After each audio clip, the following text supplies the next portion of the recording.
Okay guys, itong si Satoshi ay bukas na yung withdrawal nito. March 20. Ngayon ang kailangan yung gawin talaga dito ay ma-verified kayo dito sa OEX na application. Ngayon ang kailangan nyo dito ay Telegram, yung Twitter at saka yung MetaMask. Ngayon yung meron akong video na nauna, sundan nyo lang yun kung paano i-download itong OEX. Meron naman yan sila dito sa Twitter. Kung meron kayong Twitter, ay kailangan nakapollow kayo dito kay OEX or Open Exchange. Dito guys, OEX. Kailangan nakapollow kayo dyan para makita ninyo ito yung link niya sa pag-download. Ito. Pag na-click nyo itong link na to guys, itong download OEX testnet, click nyo yan, ay madidirekta na kayo dito. Ngayon ang kailangan yung gawin dito ay i-download. Click nyo lang itong download from Google Cloud. Click nyo lang yan. Tapos i-install nyo yan. At saka i-open. Ngayon sundan nyo lang yung nauna kong video kung paano yan gawin. Kasi haba yung video natin na to. Ngayon sa mga hindi nyo makita itong page na to ni OpenX, search nyo lang yan dito sa search. Diba yan, naka-search. I-type nyo lang dyan, OpenX. OpenX. Search. Yan. Lalabas naman siya guys. Basta ito yung ano niya, yun may badge siya. Yung check na blue na yan. Tsaka ito yung banner niya, yung kulay orange na yan.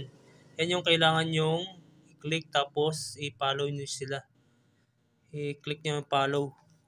Kasi kailangan din yan na ma-follow sila para ma-update sila dito sa Twitter nila, Twitter account nila. Ngayon, ang gagawin natin dito ay pupunta na tayo dito sa OEX na application. Ito na yung kailangan nating malaman dito guys. Ngayon ganito 'di ba yung dashboard na makikita nyo. Itong sign in wala pa yan. Bali dalawa pa lang to, yung sign up at saka import.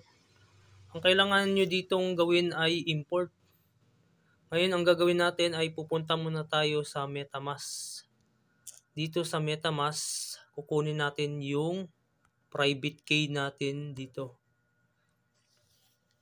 Kailangan yung private key nyo dito kasi nga dahil na nag-testnet kayo sa MetaMask sa website nila, ay kailangan yan kasi nga pag hindi nyo nagawa to, gagawa ulit kayo ng panibagong quiz. Ngayon saan nga ba makikita yung private key na yun guys? Dito sa settings, click natin yung settings, tapos dito sa security privacy, tapos scroll down. Ito yung makikita natin, show private key. Click natin yan, tapos yung password nyo dito sa MetaMask ay kailangan nyo ilagay para makita nyo yung private key nyo. Ngayon pag nakita nyo na yan, nabuksan nyo na, ay meron dito kailangan yung itap. Ngayon pag i-copy paste nyo na yung private key nyo, click nyo lang yung import na to guys. Tapos i-paste nyo dyan, tapos i-click nyo yung next. Ganyan lang, tapos pag okay na ay mag-sign in na kayo dito. Ngayon nandito na tayo sa loob ng OEX. Ito yung dashboard niya. Kung makikita nyo dito may balance ako kasi nga yung pag-import natin ng private key dito sa OEX ay automatic na yun. Yung mga nag-testnet sa website nila sa MetaMask, yung mga nakatanggap ng 10 USDT ay automatic na rin yun dito mapupunta. Ngayon ang gagawin nyo dito ay kailangan yung magawa yung mission na to guys. Itong mission E, mission X, mission T, Mission L, Mission C. Ngayon, yun nga, kagaya yung sinabi ko kanina, pag na-import nyo yung private key nyo galing MetaMask, ay automatic nang check dito. Pass na kayo. Hindi na kayo gagawa ng quiz ng panibago dito, guys. Ngayon, ang una nyong gagawin dito ay dito sa Mission L. 'Di ba meron na kayong pang trade? Dito tayo pupunta sa hub. Ayun, 'di ba dito tayo pupunta sa swap. Ang kailangan nyo ditong ma-swap ay token ng USDT, OAX. Ito guys Ito importante lang naman dyan yung OAX, USDT at saka AGI. Yan yung kailangan ma-swap dyan para mag-check yung account nyo dito sa mission na to. Dito sa Mission L. Yan makikita nyo. Check na yan. Yan makikita nyo dito. USDT, OX, AGI. Yan. Pag nakapasa kayo dyan, ay okay na yan. Ngayon, mapupunta tayo dito sa Mission X. Ay, nakapasa rin tayo dyan. Ang kailangan nyo dyan ay kailangan nyo i-bind yung username nyo sa Twitter. Tapos, meron silang link na pinaka-copy-paste. Tapos, ipopost mo yon. Tapos, pag na-post mo siya, ay yung link nun ay ilalagay mo yung dito sa blank. Ito yung link guys na sinasabi ko guys. Ito yun. Kailangan makopy ninyo yung sa box. Tapos pag na-copy nyo yun, ay i-paste nyo dito. Yung nakita nyo yung plus na yan. Yan. Click nyo lang yan. Tapos i-paste nyo dyan. Yan. I-paste nyo dyan. Tapos pag na-paste nyo yan, hindi ko kasi maipakita sa inyo kasi nagawa ko na. Tapos i-click nyo lang yung post. Ngayon pag na-click nyo yung post ay automatic magsisend siya. Dito makikita nyo sa taas. Pag nakita nyo sa taas na nag-send na siya, click nyo yun. Tapos madidirekta na kayo ditong mapupunta sa account nyo. Magsisend na siya. Ganito na yung mukha niya, magsisend na. Tapos ang gagawin nyo dito ay kiklik itong link yan sa gilid. Tapos ikakopy nyo yan. Copy link. Tapos balik kayo dun sa may UX. Dito sa may Mission X na to. 'Di ba may box na blank dyan na maliit? Yan, ipipaste nyo dyan. Tapos i-confirm nyo sa baba. Ngayon pag nag-okay na yan, nag-pass na, ay automatic na yan mag-check yung nyo. Yung itong account niyo. Pero kailangan nyo munang bago gawin yan ay dito muna sa Twitter.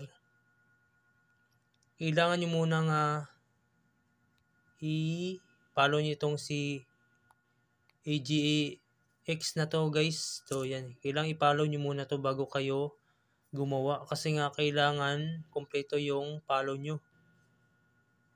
I-search nyo yan sa search bar dito sa X. AG. Yan. Lalabas naman siya. Yan makikita nyo. Click nyo lang yan. Tapos sa baba niyan ay ito. I-repost nyo lang yan. Kasi naka-repost na sa akin. Tsaka itong heart na to ay click nyo lang yan. Like. Ganyan lang. Tapos balik na kayo dun sa task na yun ng Mission X. Ganun lang yung gagawin nyo. Ngayon, pupunta ulit tayo dito sa UEX. Ngayon, pag natapos na yung task ng Mission X na to, ay ito naman yung pinakamahirap sa lahat. Yung Mission E. Na verify na yung account nyo dito. Ang kailangan nyo lang naman dito ay yung email nyo sa Satoshi. Kailangan i-bind nyo yung email nyo dito. Tapos, ilagay nyo lang yung country nyo at i-confirm nyo lang submit yan. Pero napakahirap yan guys kasi nga sa sobrang dami yung nagsasubmit ay error yan, nag-error talaga. Kaya ang ginawa ko kanina dito ay trinay ko lang ng trinay. Pindot ako ng pindot ng submit hanggang sa nag-check na siya, nag-complete na siya guys. Ganun lang yung ginawa ko kanina. Tinagaan ko lang siya ng mag-click ng submit. Ngayon dito naman sa mission T na to, kasi nga hindi ko na i-verify to na KYC. Ang kailangan nyo dito ay ito, i-copy nyo lang yan. Copy. Tapos punta kayong Telegram. Yan yung kailangan ng Telegram dito. Tapos pag napunta kayo dito sa Telegram, ay hanapin nyo naman yung AGX bot. AGX. Yung makikita sa baba, yan yung bot niya. Ngayon, kasi nga wala pa ring reply dito yung bot nila, i-try natin ulit.